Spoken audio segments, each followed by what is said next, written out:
Okay, that's pretty cool.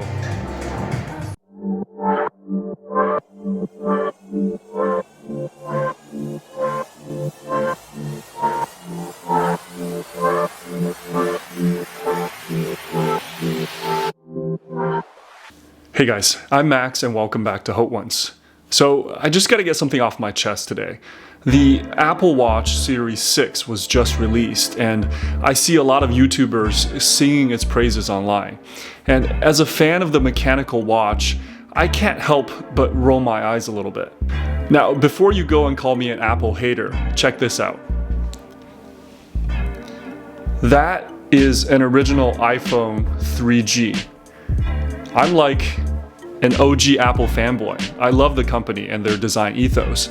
And I don't judge people for wearing an Apple Watch. I have many friends that do. In fact, I think for a lot of people, an Apple Watch is like a gateway drug into a real watch. But when it comes to that sacred piece of real estate on my wrist, I will never wear an Apple Watch. And here are 5 reasons why. Now, one of the reasons that I got into mechanical watches in the first place was because I just got tired of changing quartz watch batteries. I mean, who here has had the experience of wandering through a drugstore looking for one of those button batteries and they only have a 2520 and you're looking for a 397? That just drove me crazy. And so when I heard about these mechanical movements that had hundreds of little gears and springs that can harness the energy from your motion and not need to be serviced for up to a decade at a time, I was mesmerized. And so now it feels like to go back to something that needs to be charged every night, that would give me battery anxiety would just be a step in the wrong direction. Next, I want to talk about this concept called designed obsolescence. And many modern electronics fall victim to this. And this is the idea that the designers actually built into the thing that it would be outdated quickly. And this is done because these companies depend on you upgrading every year or two to make money. And when you hear old people say they don't make them like they used to, this is what they mean. These things are designed to fail after a while. Now, I have mechanical watches that are 50, 60 years old that are at least, if not more charming than when they first rolled out of the factory. Who's wearing an Apple Watch more than 3 years old anymore? And there's just something about the permanence of a mechanical timepiece that can't be rivaled.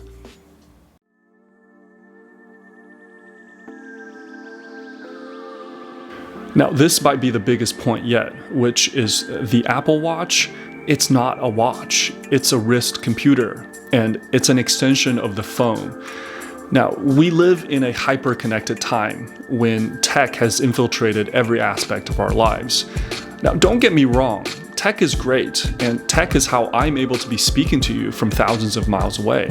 But at the same time, the proximity in which tech has integrated into our lives has created a host of problems.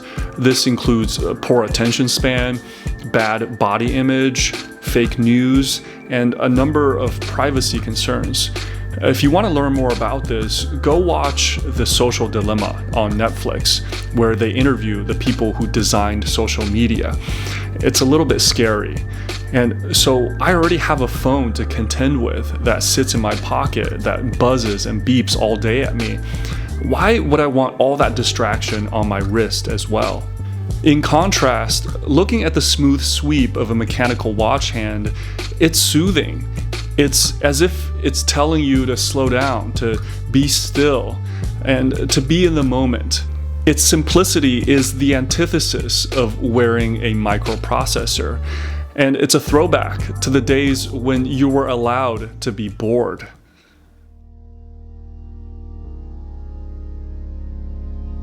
I think what draws people to mechanical watches isn't the technology per se, but really the story behind them.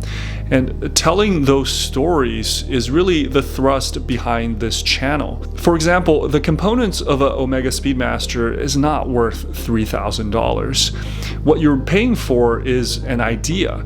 The idea that a watch just like it was strapped to the outside of Buzz Aldrin's spacesuit when he and Armstrong became the first humans to step foot onto the lunar surface. The story of the mechanical watch really parallels the story of humankind, and that's meaningful.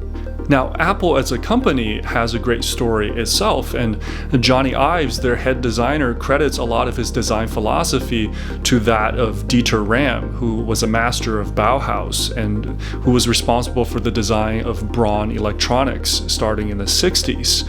But as far as the design of the Apple Watch is concerned, I unfortunately find it uninteresting, uninspiring, and dare I say, soulless. If you follow the channel for a while, you know that I also like to build watches and to put my personal touch on them. To me, it's all part of the journey. Ever since I was a little kid, I've enjoyed taking things apart and reassembling them, and to me, that process of understanding the inner workings of something really enhances my connection with it. The Apple Watch is not designed to be taken apart. In fact, the Apple philosophy when it comes to both hardware and software seems to be one of, we designed it, you're gonna love it, but don't mess with it. And to me, deep down as a tinkerer, I just can't get on board with that.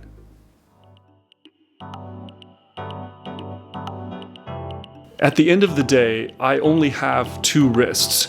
And unless my name is Norman Schwarzkopf, only one space for a watch at any given time. And as it is, I already have trouble rotating all of my watches through on my wrists on any given week.